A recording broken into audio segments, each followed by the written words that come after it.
way to connect with our audience. And this one is all about using the power of humor. The power of humor.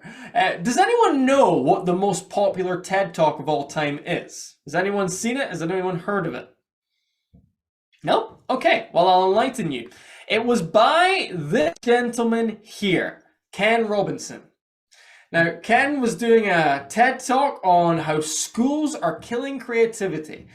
And you know, like how I said at the start, how many of these speakers are not very good speakers?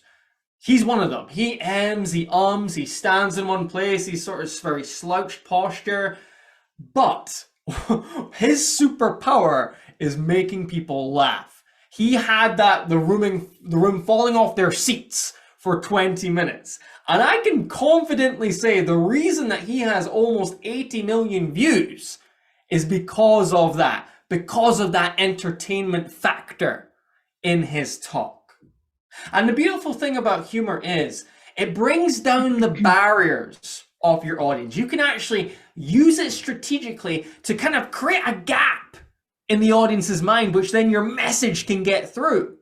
Because if you don't use humor or you don't connect with them in any way, the barriers stay up and the message does not get through. So we need to think about how we can use humor strategically. And to just give you an example of how he used it to illustrate his points. At one point in the talk, Ken was telling a story about a little girl and a teacher.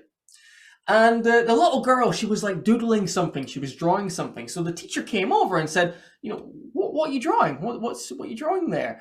And the little girl looked up and said, I'm drawing God. And the teacher said, how are you drawing God? No one knows what the big man looks like. And she just said, now they do. I like that. And his point was that kids are willing to try. They're willing to try. They don't mind failing. And being willing to try is what makes you more creative. But because school tells us that failing is bad, because life tells us failing's bad, that creativity is depleted. Because we never even bother trying because we're too afraid to fail. So that's just one of the ways school kills creativity. And as you can see, the humor opens you up to it first, and then the message can come through after. You can use a similar format when talking about your points. Make them laugh, then deliver your message. It can be a